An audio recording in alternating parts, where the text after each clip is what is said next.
Cracking, everybody, welcome back to the channel. New video. So you see it on the screen already and you know who that is. Let me tell you, this video, my subscriber Mr. Stone86 asked me to do a reaction to a Wes Watson video titled Prison Gangs, the SHU. Me having done a lot of years in the SHU, um, I said, well, let me see what Wes has to say. And for those of you that always say that I hate on Wes Watson, I don't hate on that man. Um, I think it's amazing what he's done. This is a reaction channel. I react to content. If you guys want to see me do something other than Wes Watson, send me ideas. Remember, keep in mind that I can't react to everything because a lot of stuff is copyright protected. Wes, to his credit, has not copyrighted his stuff. So I'm allowed to go ahead and comment and react to his videos. Again, send me ideas. If I can record it and upload it and release it, I will do that. That said, let's get to it.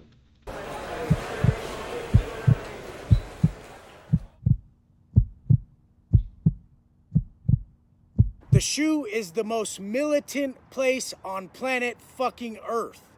Every day, you're gonna wake up at 3:30 in the morning. Permiso a la tira. It's gonna be the Southsiders doing the first roll call. Okay, I had a technical difficulty with my headphone. I had it in the wrong slot. Let me, cause I don't I know I heard wrong right now. Hold on. Militant place on planet fucking Earth. Every day, you're gonna wake up to 3:30 in the morning. Permiso a la tira. You will never be woken up at 3:30 in the morning. It doesn't matter what faction you are. Your own people, if you get up at 3:30 in the morning screaming out your door, you're going to be labeled a J-Cat and dealt with. There are other people in the SHU, other factions, other groups that are going to be asleep at that time. You start yelling out that cell, believe it's going to be a problem. So I don't know where Wes gets this stuff. He's never been to the SHU. It's clear he's never been to the SHU. He got a 10-year term and did 8 years of it. If he would have done one SHU term, he would have did the whole entire 10. But if you hear the noise, my dog's going crazy over there, scratching away. It's gonna be the Southsiders doing the first roll call. They're calling out to their people by name, cell by cell, saying good morning. Now, on my biggest SHU term, the 14-month one, I had a fucking, I would always hear the main Southsider, Casper. I would hear the shot caller for the back. I would hear him calling out to his people, and he had the savagest voice. He would just say, Diaz, like good morning to everybody. And his voice was so deep and so crazy, it was just demonic.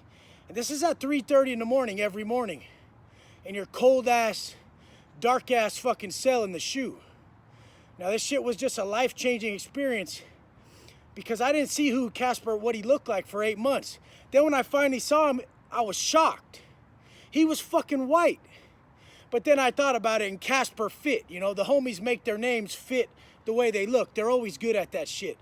But after the homie roll call is when the white boys do their roll call. We call out to our people. We say good morning. We give the notification that we're up and we're programming, because you have to be up programming even if that cell fucking door ain't opening. Next, you'll go take your showers around 3:34. At some places, depending on what tier you're on, you're either going early shower or later shower. At this time, I was on the bottom tier, and they would switch off morning, night, whatever. What SHU is he in, though? He's not in Pelican Bay. Obviously, he's not in Pelican Bay. I have done a little bit of time in Corcoran SHU. There is a roll call in the ADSEG. It used to be cell by cell, but the cops would use that against people. So anyways, I'm not gonna get into all that. But I don't know. I don't get it. So then you would have your breakfast. You start getting ready for yard. Every fucking time you go out to yard in the SHU, you're bringing something you shouldn't be bringing. You're hooping something. I tell my cellie, hey, gangster that shit.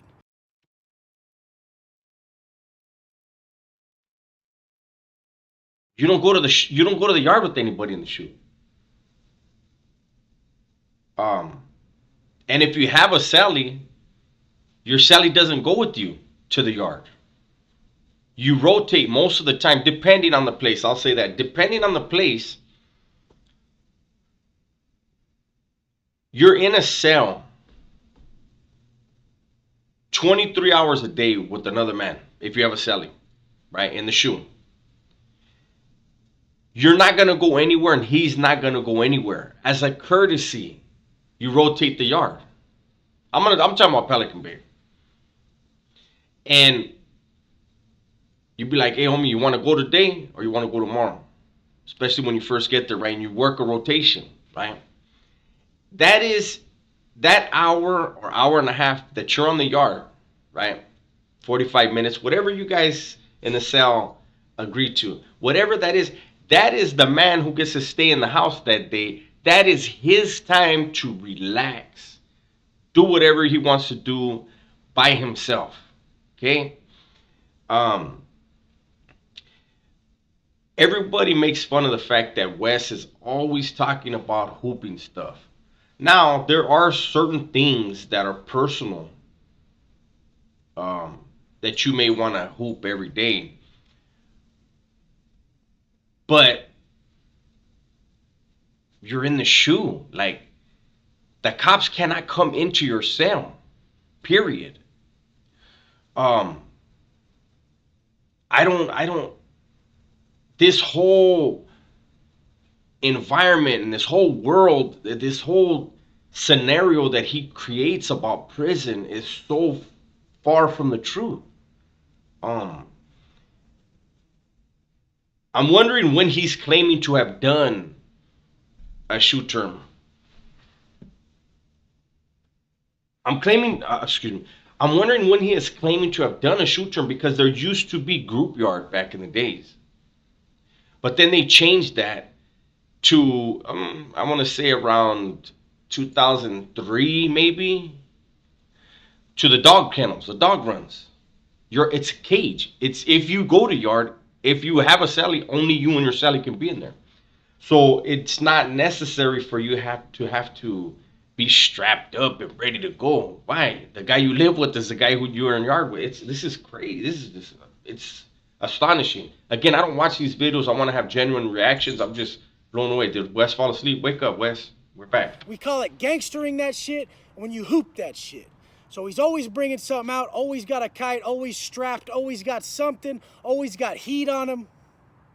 And he's always playing sleight of hand with the cops when they're stripping us out. Because you're coming out your cell and you're in the SHU, you always have to cuff up through the tray slot. So you walk backwards up to the shit. First you strip out, you show them your butthole, you show them everything, they make sure you ain't got shit on you, and then they cuff you up, your hands through the tray slot. Now this is when the sleight of hand comes into play. You pick up something you shouldn't have after you stripped out, and then your cellie is now about to strip out, show them his fucking butthole, and then he's gonna get ready to go to yard 2. We would usually bring a braided rope out with us to do pull-ups in the corner of the cage, and we would be doing shitloads of burpees out on the yard. We would fucking always be so military and fucking so fucking just straight militant that when it's called the hard and soft count. So when I'm doing my burpees, I'm going 1, 2, 3, and then my cellie's got the hard count. 1, 1, 2, 3. My cellie's got the hard count. 2, and we're going up. By the time we get to 23, that's our number. We always yell out supreme white power. I'm not the racist motherfucker. I don't know where he's been. Again, part of what he said is true. See, he's talking about going to the dog kennels. So there it is there. He's never been on a group yard in that state. They do, some people would bring braided ropes, but braided ropes cut into your hands. You can just bring a sheet. And a lot of places just bring a sheet, twist the sheet, and then you can put it through the bars, do your pull-ups. But I want to be completely clear on this. I have never, ever, ever been anywhere in an ad seg, in a SHU, anything, where whites are yelling out supreme white power. Um, I've never seen that. I've never heard that. And I've been around some of the heaviest hitters when it comes to whites. Lived in a pod with two legendary dudes within that thing, right? Um, Again, this may I don't know. This is how it is in prison. I'm not racist at all. You get down with your people. I believe race. I believe he's not racist at all. I just wonder why. I've never seen anybody yell that out. I'm fucking telling you, this is how it is. You're not going against it. Done. We're done with that shit.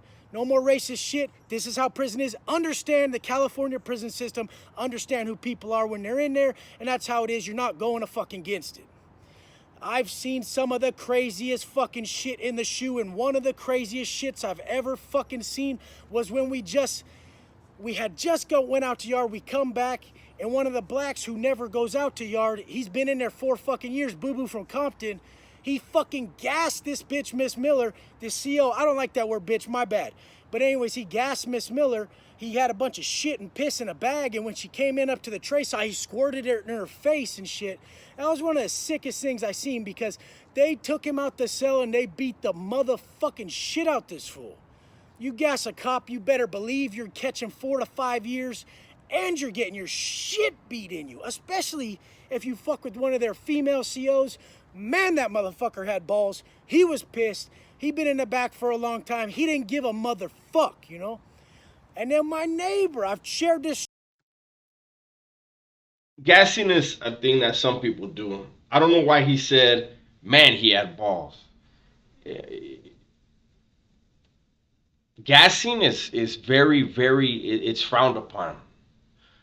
People that are, I mean, I don't believe the name of the that he put in the city he put on the guy is who he is and where he's from. Hopefully not. This is no disrespect to that dude, but you know, some gangster stuff, and blacks are known for it in the CDC. Is they'll get off, physically harm the COs. Um, but you gas somebody, that is very low. Um, and it's true, you will catch time, because that is a horrible case. That, I mean, I don't know anybody who's ever gassed anybody, but I've heard of it, but I don't know. Story before, but I'm going to share it again because everybody who was here knows this is the craziest story they ever heard in the SHU, and it was motherfucking guilty from EMF when he slipped his motherfucking cuffs.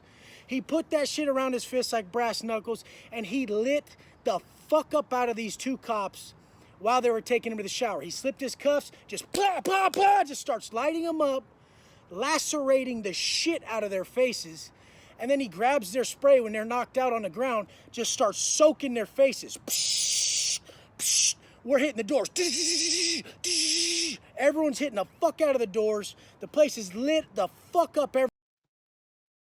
I hope that's not. I hope this is really made up. I hope that the name and the neighborhood he's using of the individual is not true.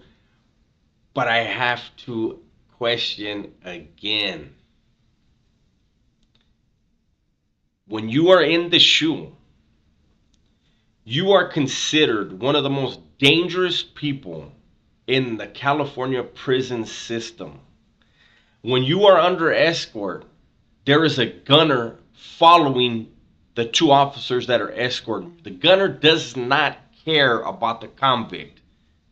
The gunner cares about his partners. So, I am to believe, with all the years in prison, I am to believe that somebody came out of the cuffs, which happens often. Came out of the cuffs, put the cuffs over his knuckles. Anybody who knows the cuffs will fold in. Okay, but let's play along. uses the cuffs as basically a form of brass knuckles. Even if he swung 2 times and knocked both officers out with one punch, the tower is getting off. He's shooting with whatever's in his hands. If there's 2 officers down and this guy's beating them so bad and then has enough time to grab their spray and spray them and do all the extracurriculars, I find it hard to believe that the officer wouldn't fire a live round.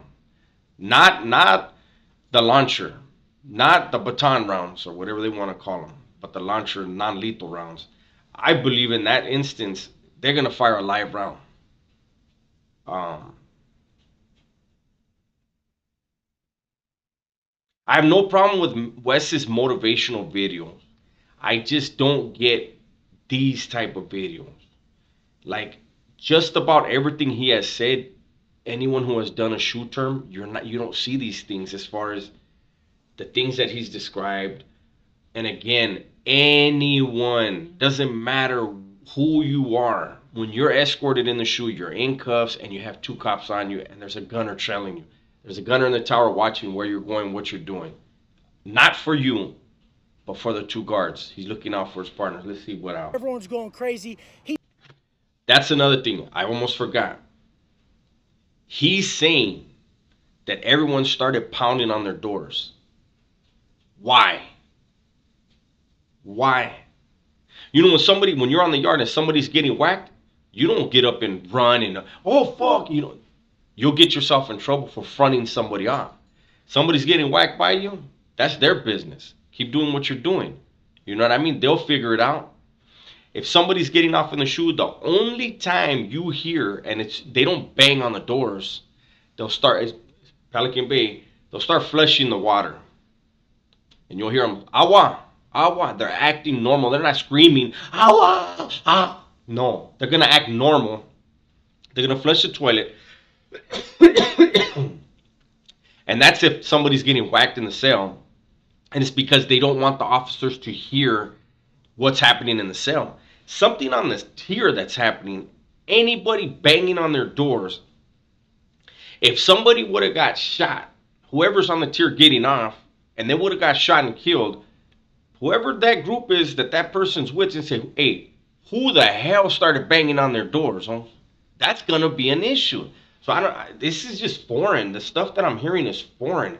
Kicking on your doors and screaming out your doors in the SHU is foreign. He's lighting the building up with the spray, and he's holding it by the top of the can, and the tip breaks off because he's not bracing the bottom. This is a heavy ass can. And then he just starts dumping it on the cop's head. He binks that motherfucker off the cop's head. Dink, just fucking, boom, fucking. They come in 10 deep. They beat the fuck out this fool. But no officer in the tower shot anything.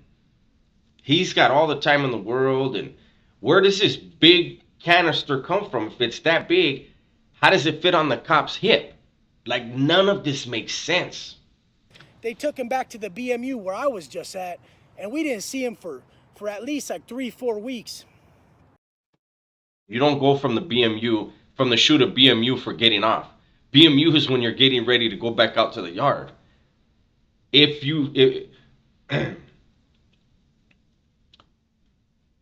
Okay. An incident, that's serious. And I'm going to ask the prison guard. If anybody, ask the prison guard to watch this video and correct me if I'm wrong, because I know what I have seen. If an officer gets assaulted, the way that he's describing, that inmate gets transferred immediately to another prison. He would have went to another prison, got housed in that ADSEG, and from that ADSEG would have been sent to another SHU. If not, emergency transferred to, if let's say for an example, this incident occurred in Corcoran, he's got to go to the Bay.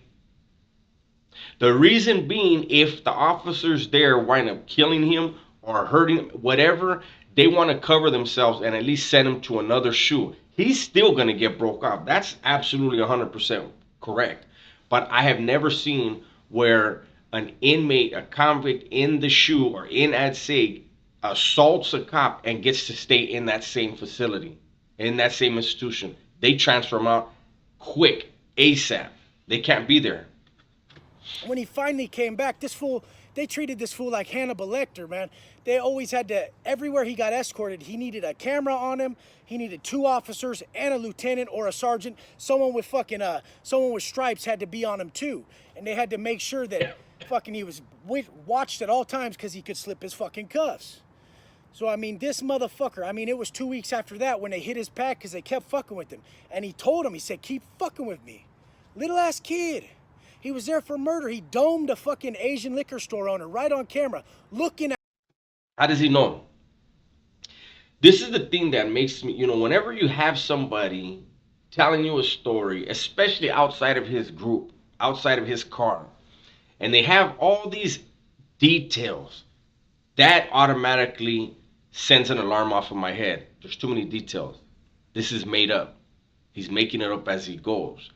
Hopefully there's a message that he's trying to get through at the end of this video, but everything I hear right now is fabrication, is Hollywood, and is nowhere near reality. At the camera. He was looking at the camera and just went, blah, just fucking kill this motherfucker. So also, the guy was looking at the camera and killed the guy.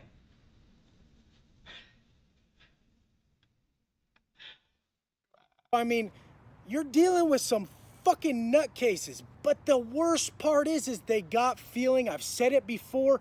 Motherfuckers out there think that people don't have a conscience. The problem is everybody has a conscience. Sometimes we're just too far removed from thinking we can come back to life, thinking we can undo this karma. So we get caught up in the negativity and we just wash our life up. Don't fucking do that. You can come back. I'm one of the worst motherfuckers growing up my whole life. The worst. And I came back and I got a second chance. I let all that negative karma go and my life's fucking going awesome because I'm coming out here with the true selfless intention of helping motherfuckers avoid all that pain I felt. Now in the fucking SHU, it's always a problem. We're just trying to tat, and the cops know we're tatting, so they go in to get our shit. I actually had to go to medical one time to get my wisdom teeth pulled while I was in the SHU. And while they're walking me out there, I got shackles on my ankles, and I just started getting my legs blasted.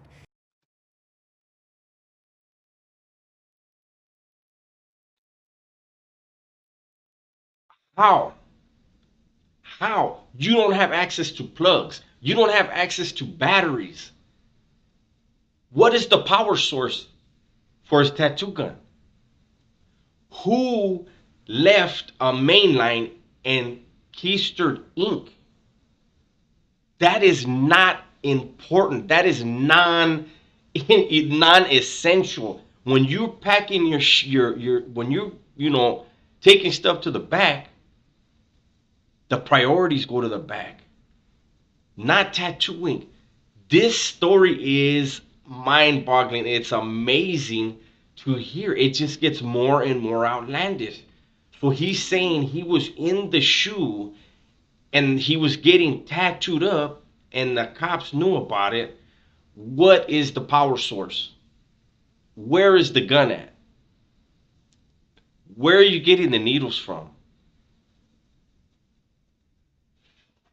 Now the scabs that I had around my ankles, because we're using shitty ass guns, and these motherfuckers are just fucking causing scabs on your ankles, and the tats are fucking you up. So I got these shackles around my ankles, and they're just ripping my tats off as I'm walking to medical. It's a far walk from the SHU to medical, so I'm walking a long time. I'm shackled up. I got my wrist shit on and my ankle shackles, and they're rubbing my fucking new ankle tats raw as fuck. And we get there, and they're like. And I noticed that I'm bleeding like a motherfucker already when we're halfway there. And we get there and they're like, dude, like, you're bleeding like a motherfucker. Like, you just got a fresh tat? I'm like, yeah, whatever. Who gives a fuck? So they go back and hit my house. Now, this is the problem.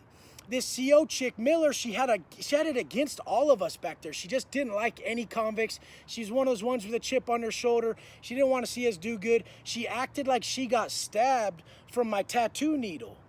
when she was searching my house. So now she's trying to say it's a fucking assault and she got something from it. And my celly's a fucking jokester. He's doing a gang of time. He's doing 17, and he just caught another case. He's on his way to Calipat, but he fucking just starts coughing. I don't. Woo! Listen, maybe the guy just went to committee and that's why he knows where he's going. That's the only thing I could see. He went to committee already, so he knew where he was going. That's the only way you're gonna know is when your SHU term is about to be up and they put you up for committee and set you for a transfer. But he's bleeding like he's gonna die from shackles rubbing a tattoo. Who? And he's like, my hep C's flaring up. Oh, I'm sorry, Miss Miller. I know you got that shit. She was so fucking pissed. But I mean, I'm just trying to tell you, you're dealing with some fucking cats that don't give a shit about what would break your little heart. This shit will break you. The SHU's meant to break you, and it doesn't break them. They get used to it. They adjust. There was a time we were fishing, and actually my celly and the other white boys were fishing some dope. They had some black in a rig in an envelope, and they were fishing it from cell to cell. Fishing means when you have a shoelace from cell to cell, and you throw like anything, you make anything heavy, and you slide it from under your.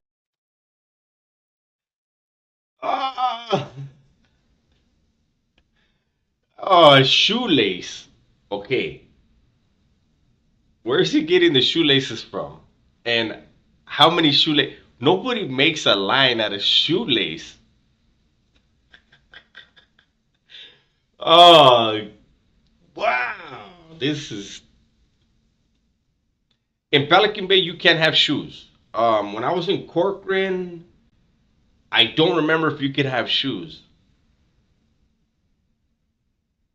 But how does everybody have enough shoelaces to make a line? Shoelace. Oh my God. How far are you fishing? A shoe length away? Shoestring away? You don't make fishing lines out of that. You make them out of your boxers. You break down the nylon. You spin them. You twist it. It's very durable line. It's really light. But you don't use. I mean, a dude that doesn't know what he's doing will use sheet. And if you make something that has knots in it, the knots can get stuck on the tier. Like there's so much that. Your door all the way across the building under the other cat's door. So he's going all the way across the building with shoestrings. And if you don't make it, he slides out and gets you, and he pulls you in. Now you attach some contraband and you pull it back. Now he was pulling back the dope. It was like a 50 paper with some heroin in a rig, and he pulled it too quick, and the wind blew the envelope, and it smacked against the wall, and the cop fucking grabbed that shit. Now he comes up to the window and he's like, hey man, and he's fucking gouged out. That means he's on heroin. He's just all, oh, and he's all, hey, give me my mail. I need my mail. And then the motherfucking cop looks in it. He's all, oh, you need your mail? Yeah, whatever the fuck. It was a rig and some dope. Now they took us all out of our cells and they threw us in the locked showers in the SHU. The showers got locks on them in cages. So they threw us in the locked showers, and then we fucking had to sit in there for 3 fucking days. And these wet ass. Yeah, I honestly want to end this video here. It's just getting worse, and people are gonna be like, you're nitpicking. I am not nitpicking. This is a video. This is content that is out there. This channel is a reaction channel, and I'm all reacted out. They left him in the shower for 3 days. Why? Why did they leave him in the shower for 3 days? They can't leave you in the shower for 3 days, but why did they leave him in the shower for 3 days over an outfit? But yet the guy that beat up 2 cops and sprayed popping OC bottles like it's champagne, he didn't get put in the shower for 3 days. Gross ass showers. We sat in there for 3 days because they were trying to get somebody to snitch. There was a real youngster. Snitch about what? You have 2 cells that are both tied on to the contraband that got caught. What do they need to snitch about? All 4 of you are in the shower. James from IE, and they thought he would crack, you know, and we just kept him strong. We're like, hey, fool, you're going to be good. Like, this ain't shit. We're all here together. Don't trip. You know, we got you. Just fucking ride through this, and I got you when we get out, you know. Now, the SHU is just always grimy shit. I happened to be in the SHU on the last fucking big-ass hunger strike. And if the SHU ain't already bad enough, be there on a fucking hunger strike, man. People are always asking, like I said in the last video, how do fools in prison stay in shape? We work out all the time. We don't eat shit. So if you want to get somewhere in life, just start taking shit away. I always preach to take shit the fuck away. If you want to get to know yourself, take shit away. If you want to get somewhere physically, take shit away. It's nothing you're going to fucking add to your life that's going to make you stronger. So, I mean, you know, I was back there on the last hunger strike in the SHU and we couldn't eat. But luckily I was stacked up at the time. The cops weren't even tripping. Usually in the SHU,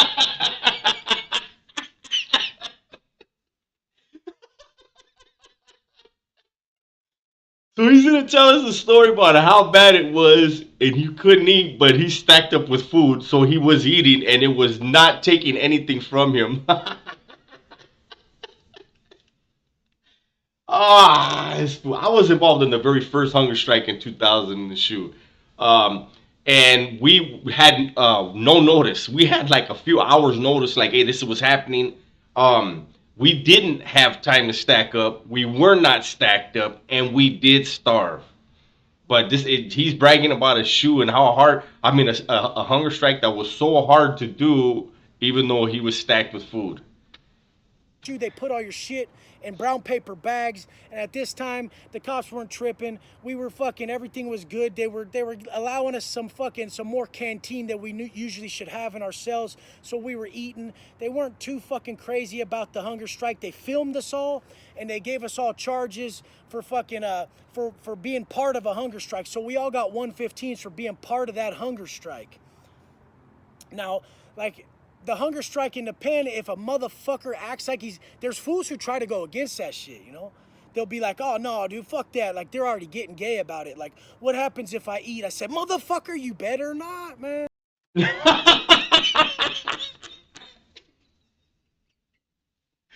But he's got a suit. Wes is eating a suit.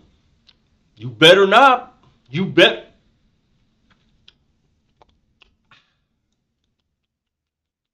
You better not. You better not. We're telling you you're not. You're not eating. I'll shoot you a soup and some beans every day, and that's all you every day. Fine. But I'll shoot you beans and soups every day.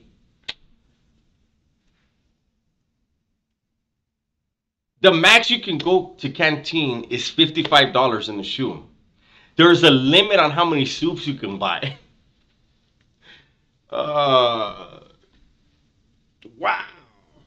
This guy made a fortune off of these stories, and I get attacked for reacting to it, and I am sincerely blown away. I'm happy for any ex-con that gets out, no longer victimizes the community, no longer is selling dope, stabbing, shooting, robbing. But this is amazing, man. This is like dry humor. You know what I mean? Like, I mean, these are the fucking times that really make you enjoy life. If you want to really get to knowing your life, knowing yourself, and enjoying life, like I said, take shit away. Like I said, watch how good that fucking plain-ass bologna sandwich tastes after you've been on a hunger strike for 10 days. A hunger strike where you were eating the whole 10 days, but somehow the bologna sandwich tastes great. I got you. I mean, this is going to do something to you mentally that you'll keep for you the rest of your life. Them pancakes are going to be pretty fucking good when you get them. But main... You never stopped eating. What is he talking? Fucking aspect of it is the SHU is the most militant place. It's the most savage. You're going to be living structure 24/7. The SHU is extremely harsh. It is not the most savage. The SHU is the most mentally trying. Your mental will be tried and tested sitting in the SHU, especially in Pelican Bay. Any SHU you go to, but especially Pelican Bay, where it's extremely quiet, where they've gone as far as they can to try to take away all your senses. You look out your cell, you see a white wall. There's no windows anywhere. You may not have a cellie. You have to get to know who you are. You may not like who you are, but you're going to have to figure out who you are and figure out how to like yourself. The SHU is meant to break you mentally. The main lines are savage. The main lines are where you got stabbings jumping off. You used to have riots jumping off. You don't have a riot in the SHU. You can have a stabbing from time to time. You will have murders from time to time in the SHU. That's only the guys that are allowed to get cellies. A lot of people don't. So I get where he's trying to put something together, but he made up a story, and if you really paid attention to it, he is trying to say take stuff away, but he didn't. He didn't sacrifice. He participated allegedly in a hunger strike. What he did was he refused the state food, the trays that were coming in. That's what we did. We refused the trays. Like I said, we weren't prepared. I think I had 3 or 4 scoops of peanut butter that I had saved. We didn't know nothing was coming. And I think I had some potato chips, right? And I had to share that. I made sure the peanut butter I kept. And I'll tell you, I would cut the peanut butter into 3, right? And 3 times a day, I would eat a piece. By day 3, you're not even hungry anymore. You're just tired. And when you eat that 1 piece of peanut butter, you would feel the energy get back in your system. I didn't get to eat beans and soups every day during a so-called hunger strike. When he says take something away to appreciate something, that's true. That's a fact. But he didn't do that. And then he told them he had enough food to feed someone else every day. The story's not true at all, obviously, but I think I'm going to just end it there because I mean, the video's long enough. The tall tales are too damn tall for me right now. Hopefully you guys enjoyed it. Again, if you would like me to react to something, say it in the comments. Hey, look this up, see if you can react to it. I will record it, and I will see if YouTube will let it out. Keep in mind, like this video, he cussed a lot. With the way YouTube is now, I may not even be able to put this out. Try not to, like I can't, like Joey Diaz, I can't react to him anymore. He cusses too much, they won't let me do it. But if you like this video, hit the thumbs up.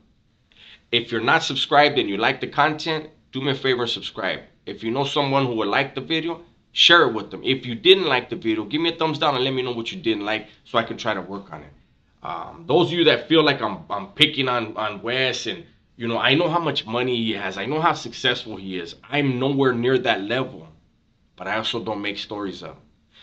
Everybody, please stay safe, stay smart, and tell the ones you love that you love them, right? I'm out.